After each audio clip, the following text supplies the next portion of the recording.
Hi, everybody. My name is Zach Posen. I'm the managing editor for the Journal of Physical Chemistry Letters, and I wanted to welcome you to this webinar series, our first in part, sponsored by ACS Publications and ACS ChemWorks.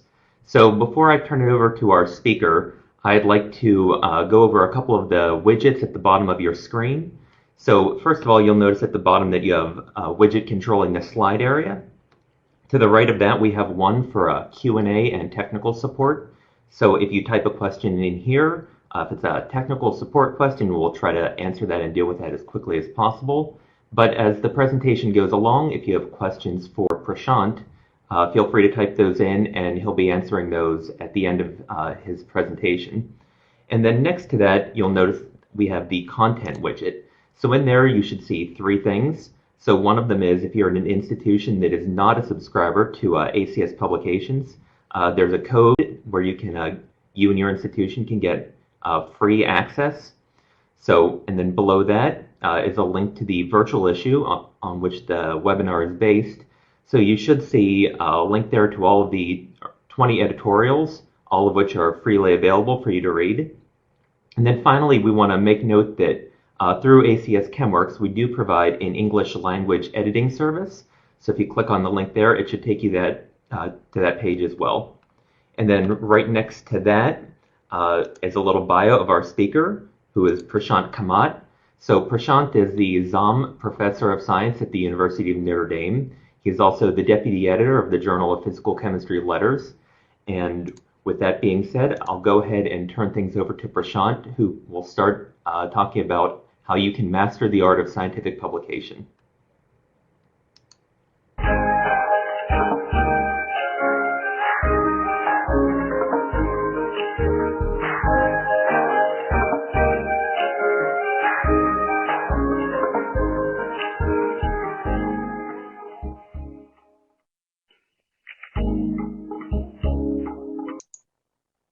Hello everyone, this is Prashant Kamat, Deputy Editor of Journal of Physical Chemistry Letters.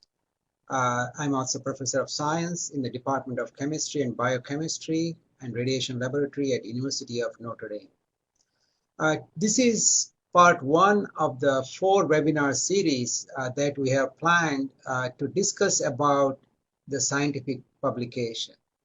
And more importantly, we'll be discussing about mastering the art of scientific publication, how to make your next paper scientifically effective that is being widely read. And before I start, I will just give you some background why we need to have scientific publication. One of my favorite quote is from National Academic Press publication called On Being a Scientist. It says that the object of research is to extend human knowledge beyond what is already known. And this puts in a very good situation that when we do research, we should be thinking in mind how to do research that will advance the scientific understanding and scientific knowledge. And when you said that when you do research, we also need to communicate with others, and that's where the scientific publication comes into play. And it should be also present in such a way that they can be independently judged by our peers, and also they can test its validity. About 10 years back, Professor Whiteside wrote a paper in which he specifically mentioned that if your research does not generate papers, it might just as well not have been done. Having said that, it tells you how important it is to write your research findings in terms of a paper. In 2015, after about 10 years, things have changed very rapidly. There are more researchers who are doing research, and they're trying to publish in the best possible scientific journals. So what I would add to that same statement is if your paper does not generate citations, it might just as well not have been done.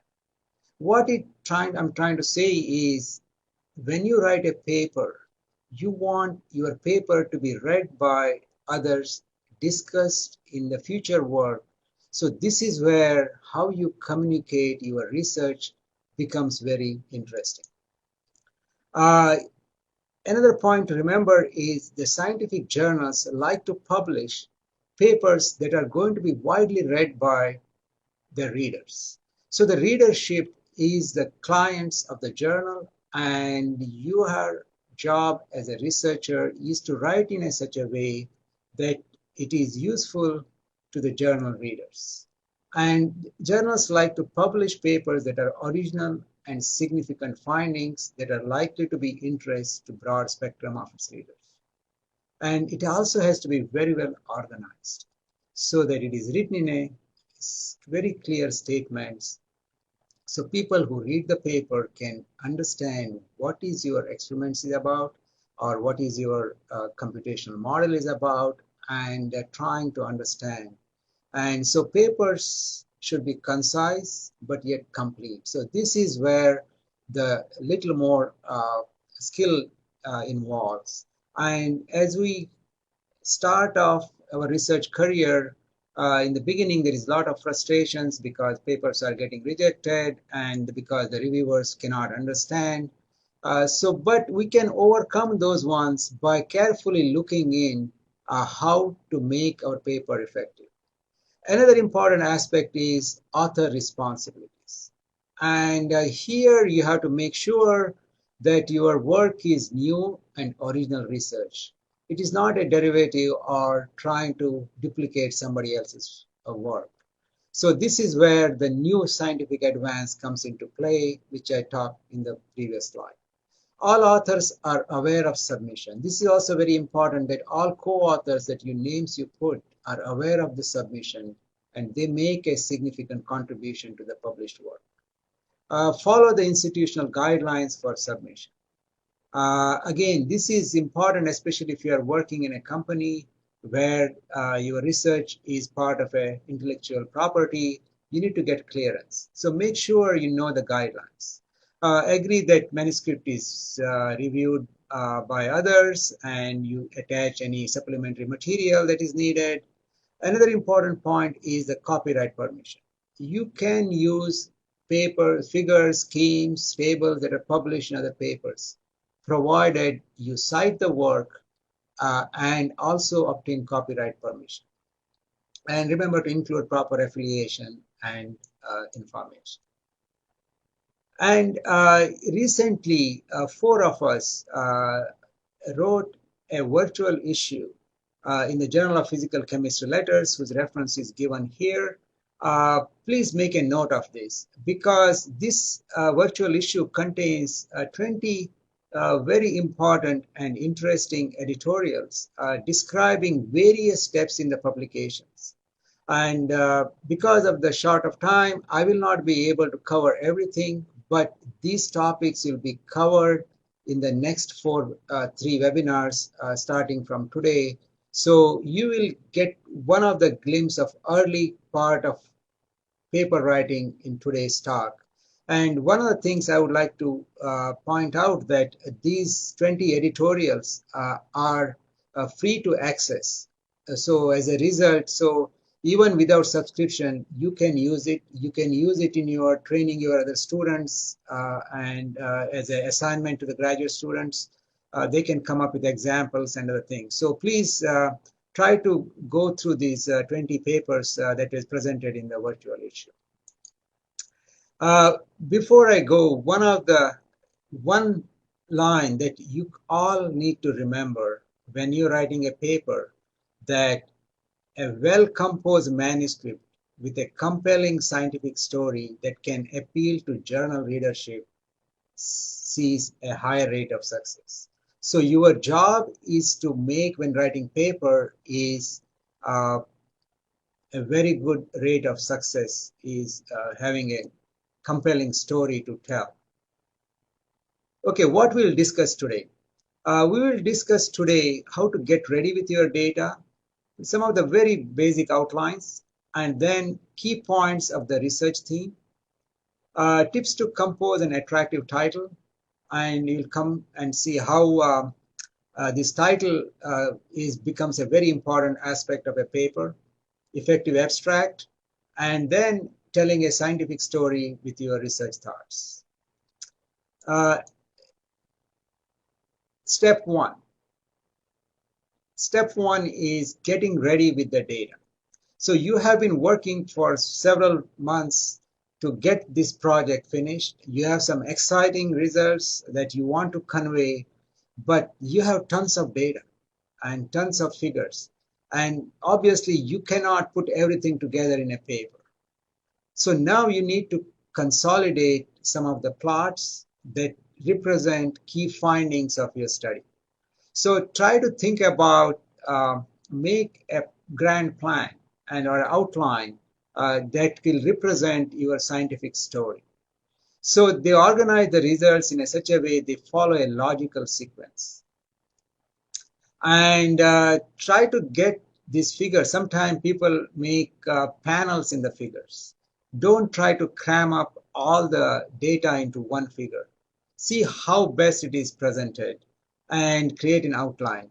Discuss the data with your advisor.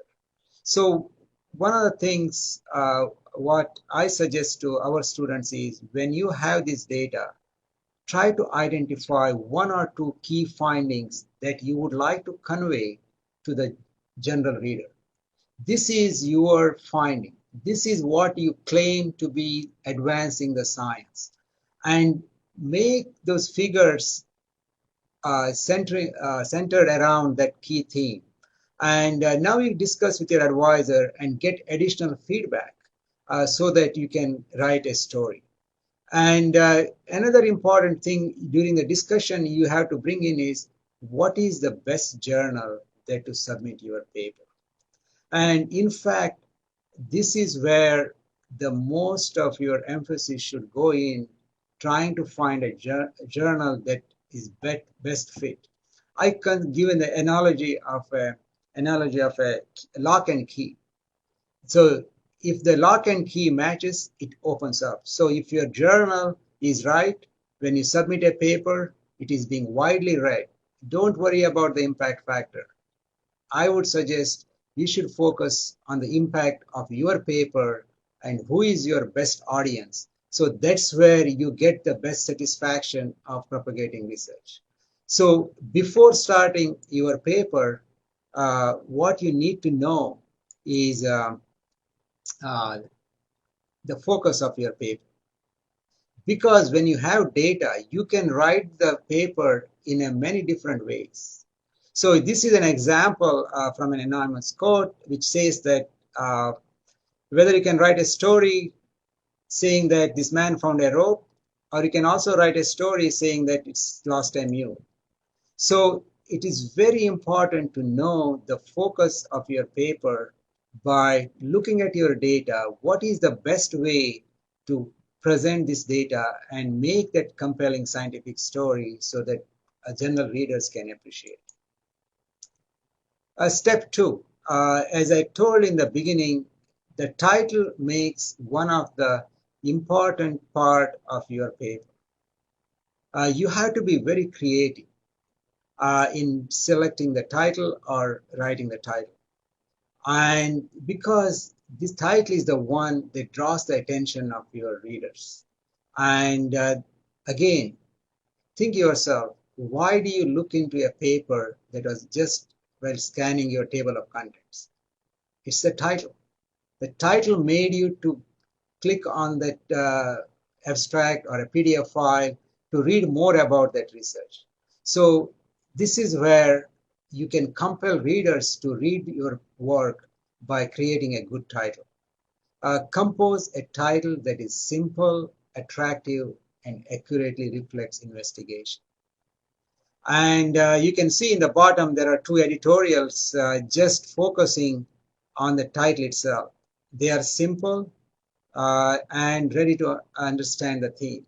So it catches the eye right away to do this. And you will find in journals all different variations of title. Pick the style that you like.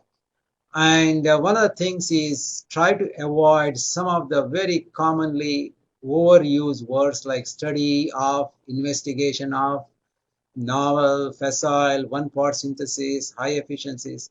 Everybody is tired of these words and it does not make your work stand out. So another thing is avoid acronyms that are known only to specialized community. Uh, Phrases like DNA is okay because everybody knows it. But today we got a paper on which says HER in the title, which is a hydrogen evolution reaction.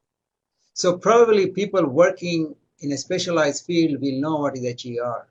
And sometimes it also means different meaning in other fields. So spell out the title with a complete phrase so that a general reader can understand. Seek feedback from other researchers.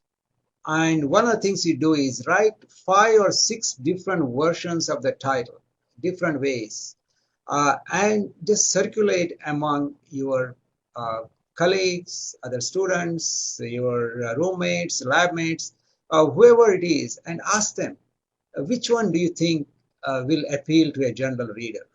And once you know it, and invariably the one of the 6 or 7 titles you wrote clearly stands out, and pick with that style because that's what the general reader is going to get attracted with your title. The next step and most important one is the abstract. And you have to spend more time in creating abstract. Abstract is more than a summary of your work. This is where everyone reads abstract. After reading the title, people wants to know what is this scientific story is about. And here you have to attract the attention of editors, reviewers, and readers. This is the stepping stone for getting your paper more attention. And one of the ways to do is, this is one of the things we recommend in Journal of Physical Chemistry letters, where the first sentence should be focused on a broader context. It's just an example here given with a blue line. Okay, this is about lithium oxide storage batteries. So this is the one that doing it. And then the next 2 or 3 or maybe 4 sentences can tell us about your approach, and more importantly, what is the significant advance that you have made through this research? The significant finding should clearly stated, and it should stand out. Because once people know what is that you are trying to convey, that sort of sets the stage for reading other things. And finally, a concluding sentence, why someone should care about this work. Because this is where you are telling that my whatever research that I have done is going to help other disciplines or other areas where it can reach out. So again, my suggestion is to spend some time on writing a good abstract. Also, just like the title, you can give this abstract to others in the department, whether they can read and understand your abstract. Getting an in-house critique is a much better way to improve your manuscript. So don't hesitate or don't feel shy to do this task. Another one is TOC graphics, which typically is included along with the title in majority of the journals.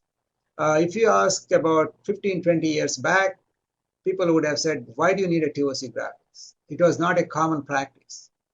But somehow the journals realize that it has a place.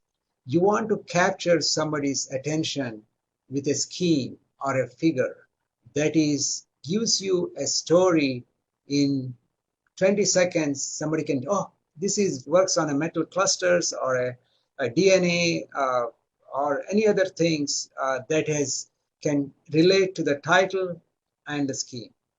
And often you see people don't take this as an opportunity to promote their work. And you can see in the top of this slide, there are some routine figures have been copied as TOC graphics. If you don't care to publicize your work, nobody else will. So please make use of this opportunity to create a small theme of TOC graphics, and try to avoid too much straight line graphs or a lot of text in it, and this way you can capture the attention of the readers. There is also a editorial in Chemistry of Materials, which are cited here, why and it's important to get this TOC image. The next one is introduction. Probably a lot of, if you are a new researcher trying to write a paper, probably it is very hard to come up with a very effective introduction. The introduction sets again the stage for what you are going to present in terms of results and discussion. So here you have to highlight why your study makes an important contribution. So start off with a paragraph for a more broad general background. So this will sort of brings the attention, sort of importance of your work. And so more general background goes in the first paragraph. Another one is add 2 to 3 paragraphs that discuss previous work.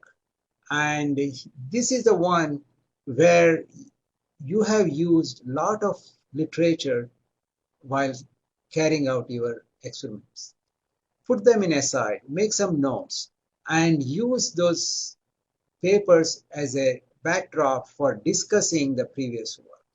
Go back and check the literature again, whether somebody else has done similar work and whether they should be credited. And you'll be surprised, most of the work, if you go back at 20 years back, you will always find a related paper to this work. So give the credit to the original creators and also how it has progressed, and identify issues that have emerged from this study or that is a new ideas. And the last paragraph should explain briefly how your approach uh, could be address the scientific problem. And this is probably one of sort of a funneling down your thoughts and bringing the reader's attention to your topic. And my personal favorite is create some kind of a scientific curiosity. Don't let all the results come out in this last paragraph. So leave that sort of a curiosity at the end, saying that ask questions. What if, like, or how can we answer these questions, or something like that. You can create this scientific curiosity that will make it a much more effective way to write introduction. And the next step is writing results and discussion. Again, there are various ways one can look into this one. There are various formats. My suggestion for everyone is pick out the papers that you consider are very effective in communicating. The one you liked, the one you read and followed during the course of research, and you liked it because of some specific reason.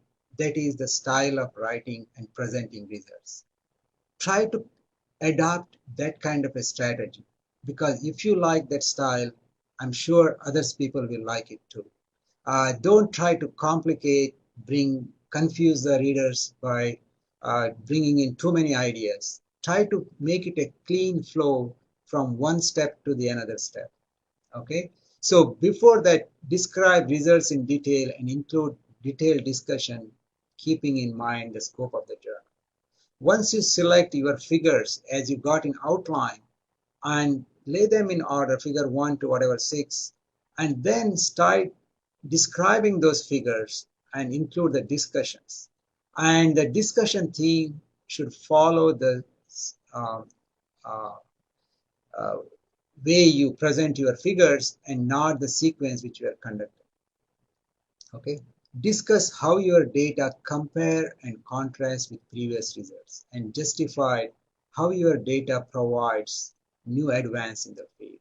So this is where the strength of the discussion comes. How effectively you discuss your data and try to tell others, well, there have been some agreements with the previous data, but my data differs in a way, and then you provide an explanation.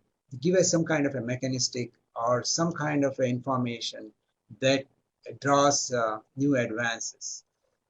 include schemes, photographs to enhance the scope of discussion. So this is another area where you can make your paper very attractive by drawing very attractive schemes. And another important thing is to keep in mind is don't try to make a formula paper because someone else did. It's very common, especially in some areas, some disciplines. Like, I'll give you an example. When you mix two solutions, you make some kind of a material, and then you run through a sequence of experiments like absorption spectra, emission spectra, TEM images, and some kind of a spectral properties, and then you claim at the end, okay, my catalyst is better than other catalysts. So that is not, to me, a scientific advance. That is what you just made a routine experiment, and which will not excite anybody. However, same set of experiments you can expand further. Try to identify a property that makes that material stand out. If it is better than a previous catalyst, explain why it is better. What is the mechanism of some of these catalytic processes? So there is more into do it. If you put your heart in trying to ask yourself questions, you will try to find an answer. So this is one of the ways where the discussions can be much stronger and make your story very compelling. So by consistent style and presentation, this is another thing you have to adapt. So it should read like a one story, not patches of work that you just did it. Move additional supporting data, methods, analysis, etc. to supporting information. There is lots of data, you need it. But if you put everything in your paper, you dilute your main finding. So don't crowd your paper with figures and data. Put only the key figures and discuss them, and put everything else in supporting data. I would also like to point out another editorial which describes some of the points I have made here, how to make your next paper scientifically effective. This has been widely read, and again, it is a free content. Please make use of it. If I missed any points, you will find it more in this article. The last part of the main body is conclusions. And one of the things you should remember is conclusion is not a summary of your work. Do not rewrite the abstract. Do not use statements like investigated, carried out, studied, because these are not conclusions. Conclusions represent major findings emerging from your study. What do you conclude from this investigation? So please keep that in mind. Another one is discuss how the present work will impact other disciplines. And this is one of the things you need to keep in mind, that you need to reach out to other disciplines and lead to new advances. So this is how the science progresses, and you are providing that bridge between your work and future work through this concluding paragraph. And there are other important aspects which I am not discussed in detail, and this will be discussed more in the next webinar. These are about figures and schemes. These are probably, after title and abstract, most important are figures and schemes, because if your figures are sloppy, people judge it differently, that you didn't take enough care to prepare your manuscript, prepare your research. So this is sort of a showcasing your work through figures and schemes. They should also be scientifically correct and represented. Figure captions are very important. Experimental methods include all the details so that the people can follow through. Just remember, when you do your research, you made use of somebody else's methods to incorporate in your research. So you should do the same thing so that others can follow. Finally, remember to acknowledge your funding agencies, colleagues, and whoever contributed to this work. The references is another aspect that cannot be ignored, because the citations tell you where and how your work is being projected and appreciated. So the focus of the paper is typically comes from this aspect in the references. So again, these will be discussed in the next session. And here is Professor Gillian Buriak, who is the editor-in-chief of Chemistry Materials. She will be giving us about these figures, citations, and more in the next talk, which will be on Wednesday, March 4th. It's 11 o'clock Eastern Standard Time. And please stay tuned for that lecture, because that's where you will hear more. And it will be another lively presentation, and stay tuned.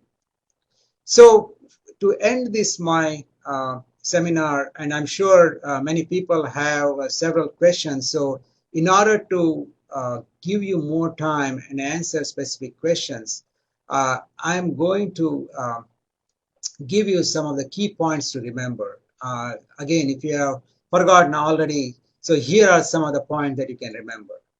First and foremost, the journal that you publish makes a difference where your research is appreciated. Again, I emphasize that don't focus on impact factor. Focus on the journal scope where your work is going to be read and explained by others. Another one is the title. Ask yourself, is this title attractive and accurately reflect the scientific advance? Abstract, make sure that new scientific finding emerging from the study is clearly highlighted. Don't write details about all the techniques, approaches, and other things, but focus on the major scientific finding. TOC graphics, does it sum up the theme of your paper? Figures, are they scientifically accurate with readable fonts and legends? Does the caption describe the traces and experimental details? And finally, the citations, do they reflect the scope of the journal? Okay, just because it got rejected from one journal, don't turn around the impact ladder going down the line. You need, when you are rewriting or resubmitting, make sure that it attracts. So this has been a very nice opportunity to discuss some of the views. And again, you should keep in mind that the views I expressed here is not written in stone. So it varies from discipline to discipline. It varies from person to person or research lab to research lab.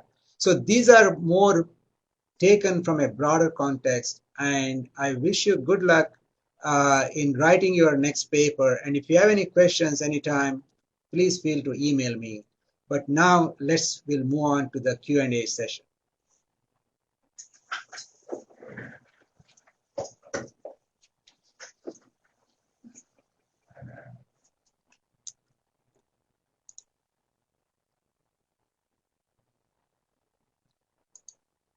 Okay, I have a question here which says that when selecting a journal, if your work is very multidisciplinary, for example, biochemistry, inorganic chemistry, physical chemistry, what is the best criteria to select the best journal? Okay, here my answer is one of the things is you keep in mind, we start like everybody like science, nature type journals, and they really want a broad thing.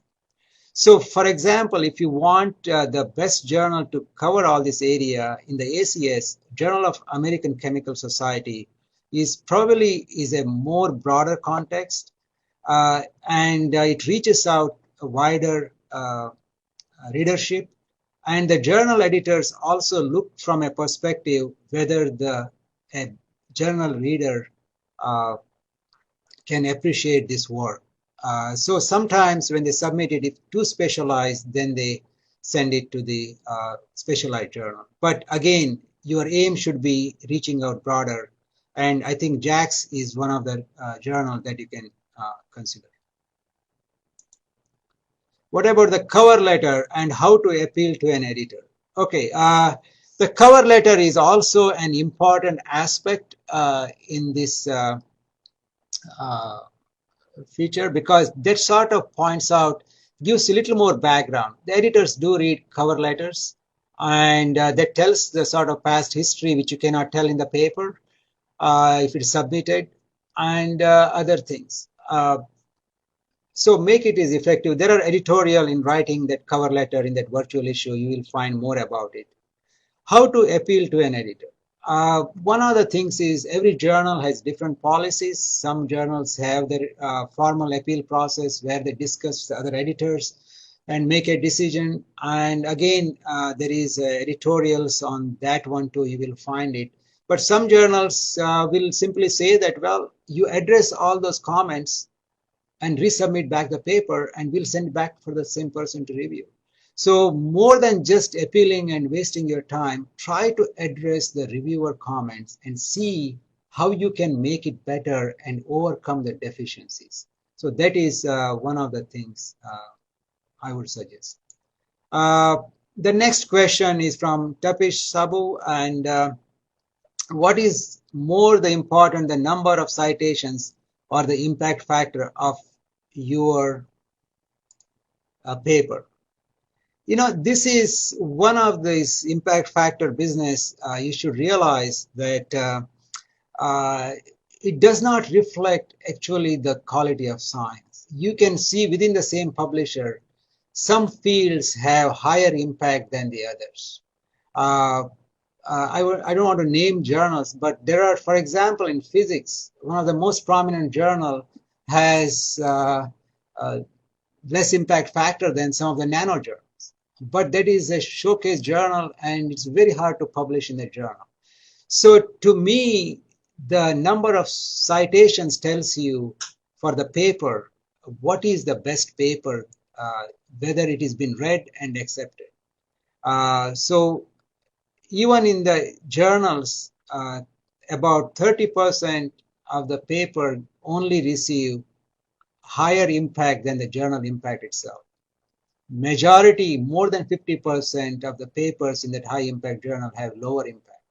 So probably by publishing in a journal that does not fit your paper, you have lost the opportunity to reach out to the people. So try to see what is the best readership for your journal. Okay, another question we have, choice of journal, technology used or applications. For example, a new mass spectrometry method used to identify cancer biomarker. Does it fit with a mass spectroscopy journal or a cancer? Again, in this case, you have to decide which readership you want to convey. If your intention is to reach out to the cancer readership, uh, then you focus on the cancer research and provide a broader focus on that one. But you develop a new method that you want to reach to the specialized audience, then you see the spectrometry. Again, with the same set of data, now this is a very good example, which I referred earlier, how you focus your paper. So don't write the same paper and send it to two different journals. With the same set of data, you need to provide a different focus in doing it. But again, it is your choice. As an author, you determine where you want to reach out. Okay, many journals ask you to suggest reviewers. For a new researcher, what is your advice for how to choose fine reviewers? One of the things is the suggestion for reviewers gives us a glimpse of the what are the readership will be. The editors may or may not select from the pool, but those names will lead to other finding out other researchers. So for you to find out, you see whose papers you refer. Those are one clue. Another one is you also should know is who are the players in the field and who will be appreciating your work or judge your work with a more qualification. So these are the some of the tips that goes in, and you should be able to come out with at least 5-6 names.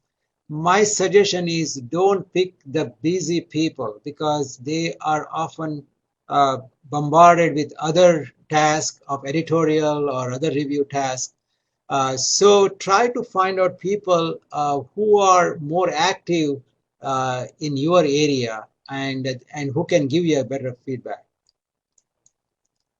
The next one is hear a lot about H-index nowadays. It is important to like number of citations. Yes, this is also another game that has come up. Einstein never had a higher H index, so he will never can claim a glory with that one. Uh, but it depends upon how your paper has been received. It does have some merit, but not to be emphasized too much. Again, if you're in a popular field, you get more citations. And so again, it has to be weighed in depending upon the discipline, the institution, or where it stands thing. So ultimately, it's the quality of the work and how you advance science makes a difference.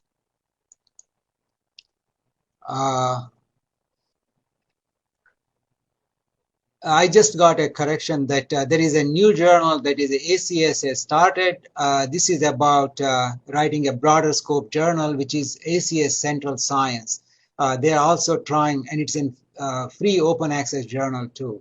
So make a note of it. Choice of journal, technology used in application for, okay, that is the one.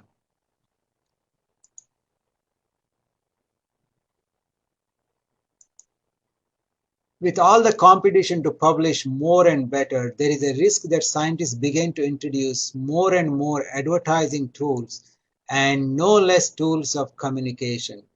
Prioritizing the citation or reading data aside.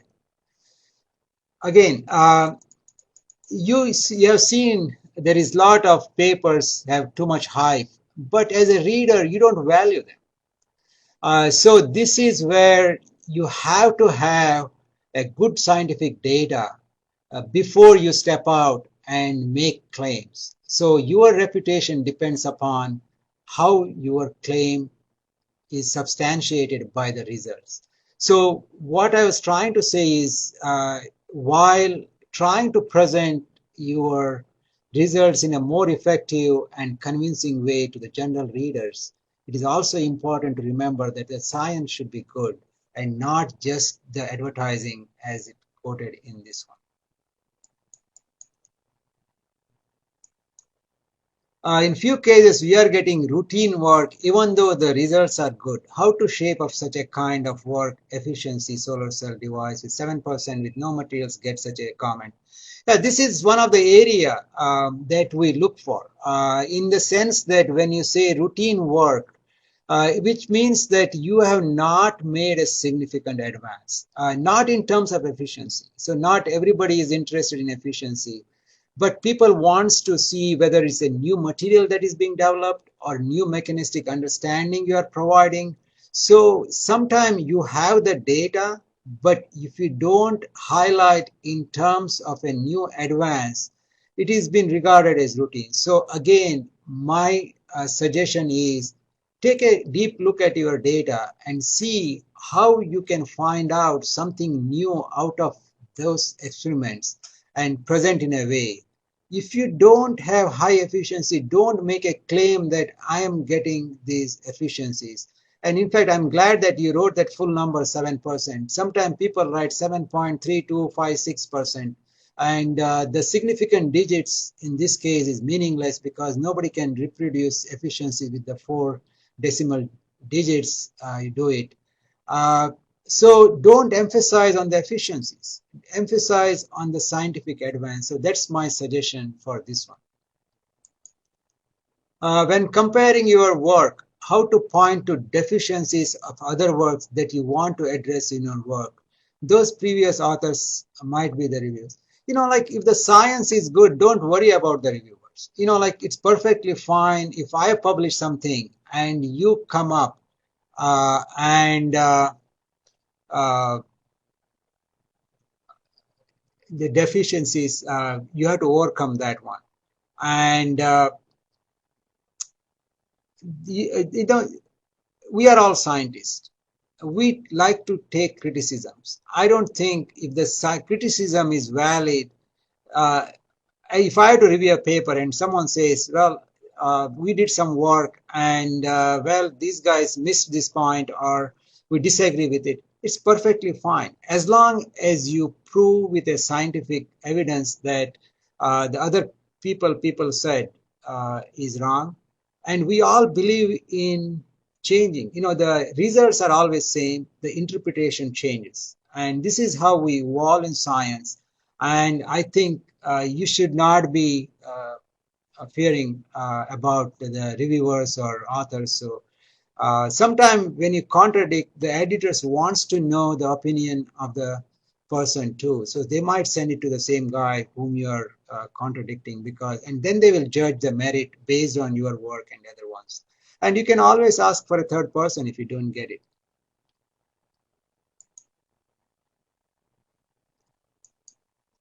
In what case a scientific journal can refuse a scientist to publish his manuscript? Most of the time, it is a teamwork between authors, reviewers, and journal, and we all trust each other. I would say 99.9% of the time, we are fine.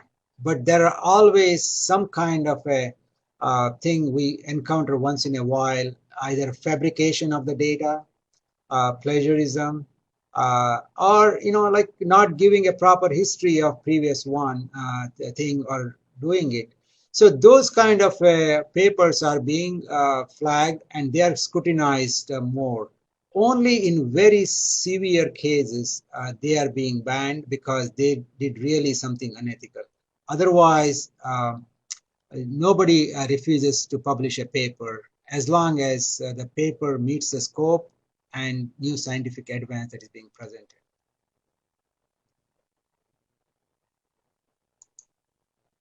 What is the typical policy about who should be included as a co-author when working with a large team of researchers? This is a very touchy issue, and which has a different opinion you can get from it. So one thing I would say is, if you are a researcher and trying to have a co-author, discuss with your advisor or collaborator who will be on board before you start a paper. Often it's more than a co-author. Who wants to be a first author becomes a problem when you're in a large team. I would say that you set your goals first, discuss with your advisor and get straightened out first. So this can avoid last minute surprises. So that is my thing.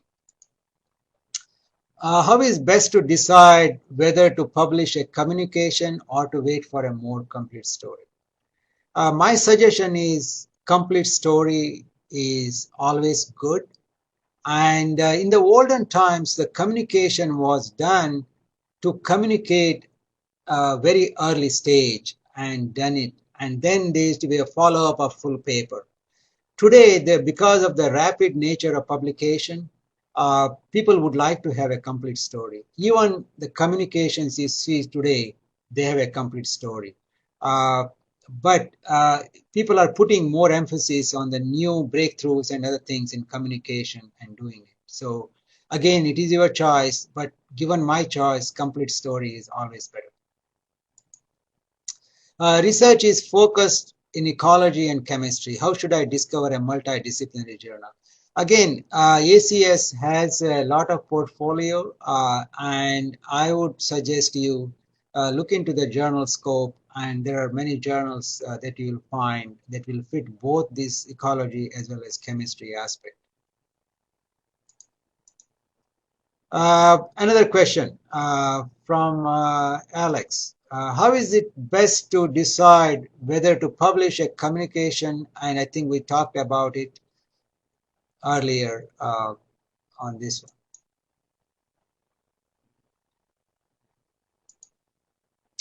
How do you respond to hostile reviewers? Like, to tell you frankly, I've been in this business for as an editor for the last more than 10 years. And I've not seen a single hostile reviewer, either for my published paper or as an editor that any author has compiled. If you really feel that you have been not treated well, I would suggest you to talk to the editor and write it, give your reasons, and saying that, there are a lot of times you can exclude the reviewers' names by non-preferred reviewers. When you submit a paper, there is a section to indicate people who should not be reviewing your paper. So that will avoid a situation. How to improve the writing for non-English person? Does the journal with higher impact have more professional writing? Okay, so this is one of the things I would like to admit is my education was in India. So I have slowly adopted English, and you will see many scientists coming from non-English speaking countries have picked up English. And here are a couple of my things. Okay, you don't run marathon just the day, the marathon day. You start practicing months before. So what you need to do in same thing in writing is every day write a half a page. Just write down what you did that experiment, or what did you read a paper about. Just half a page a day, because in the modern technology of computers and smartphones, we have lost the habit of writing on a piece of paper. Best thing is to start writing on a piece of paper, every day half a page. And when you're ready to write a paper, you have all the material ready and you are prepared for it. And also try to get feedback from your colleagues and other things about your style of writing when you're writing this half a page. So this is my suggestion. Now the ACS has an editing service, so you can request that service, which is also in the ACS publication, this one. So, okay, so good luck. And if you put your efforts writing simple sentences and practicing every day, you will be fine. You will be the best writer in just a couple of years. Who has to be the corresponding author? The first author, the supervisor. Again, what happens is where the ideas are originated. And typically when you are working with a group, research group, the research supervisor writes a proposal with his ideas and gets the money to do it. And typically it is understood that the person who is the PI gets the corresponding author status. And the first author is typically done by who does the major work. Again, it varies from discipline to discipline, but this is what we typically encounter in, say, physical chemistry or most of the chemistry journals.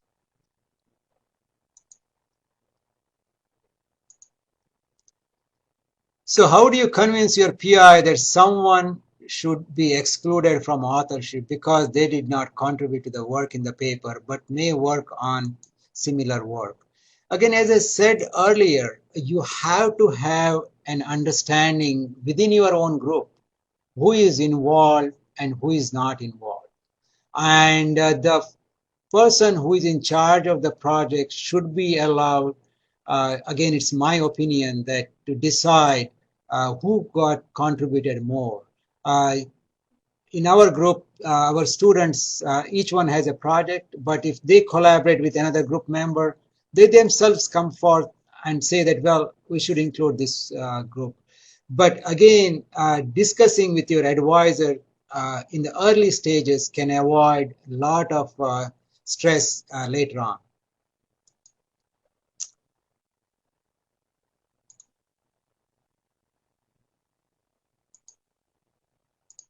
Okay, the next question is,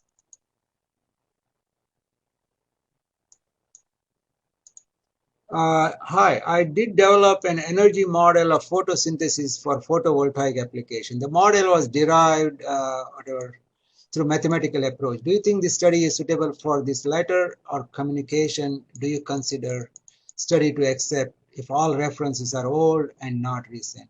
Yes, one of the things every journal wants to see is a modern science.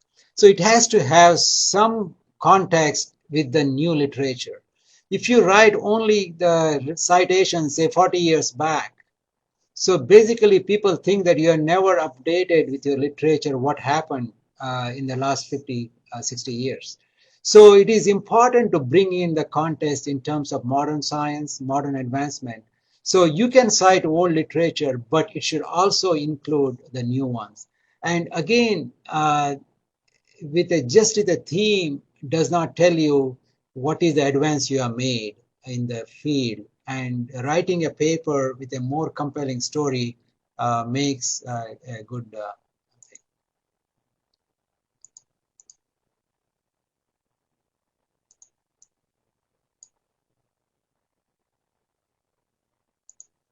Could you briefly give some information about how to write a review paper? Again, a review paper is something that has to provide a flavor uh, in terms of a discipline of what is the growth. So you need to bring the background of what is being done in that research, what is the current state of the research, and also include a section at the end how you can advance this field. So again, there are different types of review articles. I would suggest you the journal scope you go through, or also contact the editor that you have this outline for a review article. Would you like to consider this? And they might give you feedback on that one. Uh, Again, this one I covered what is better to write a big paper with lots of experiments or divide the work in 2 or 3 papers that together tells a complete story. Again, it depends upon your circumstances. My suggestion is the paper that you write should give a complete story, concise, complete story, and you can add these additional experiments in the supporting information. If there are more than 2 or 3 different ideas emerging from different results, then you probably have to make multiple papers. But if it pertains to one specific theme or an advance, I would rather make one strong paper than 3 weak papers. So try to move some of the data into the supporting information. In a few cases, we are getting, okay, routine work. We have done that one.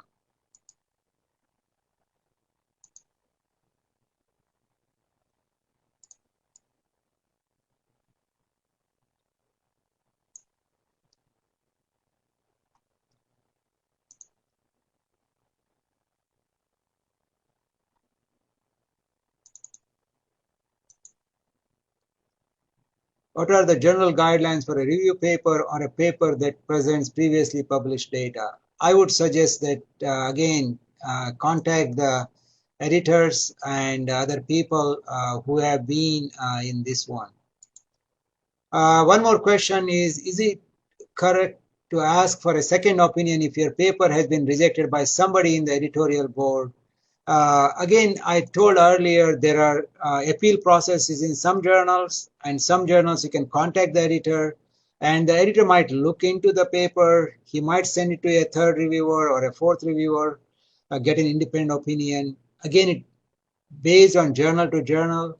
But one of the bottom line is if you believe that your data is significant advance, you are right in correcting interpretation. You have to stand by your opinion and make a case so that it is compelling. And again, if one journal does not fit, publish in a still better journal in the discipline and show that it is happening. And one thing tell you, even our papers get rejected. And last year, 3 of our papers got rejected from a prominent journal, but it was well received in another journal. So again, we have a story to tell and do it. How to write a paper for a patent work? I has never done before.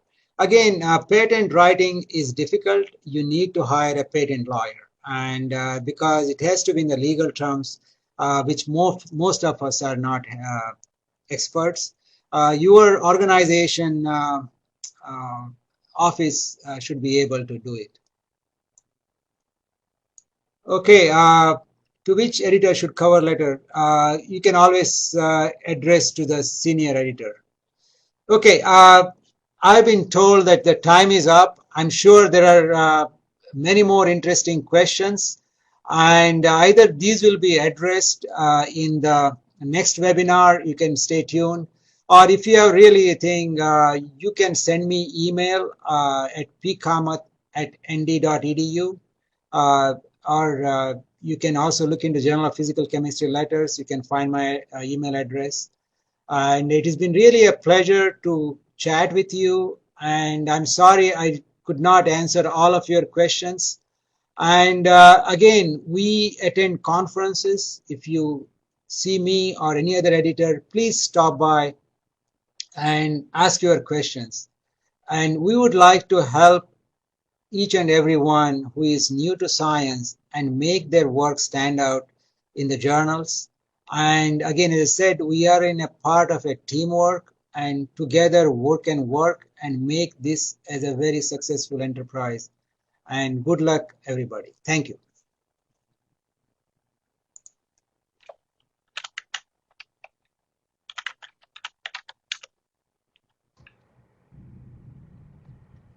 Hi, everyone.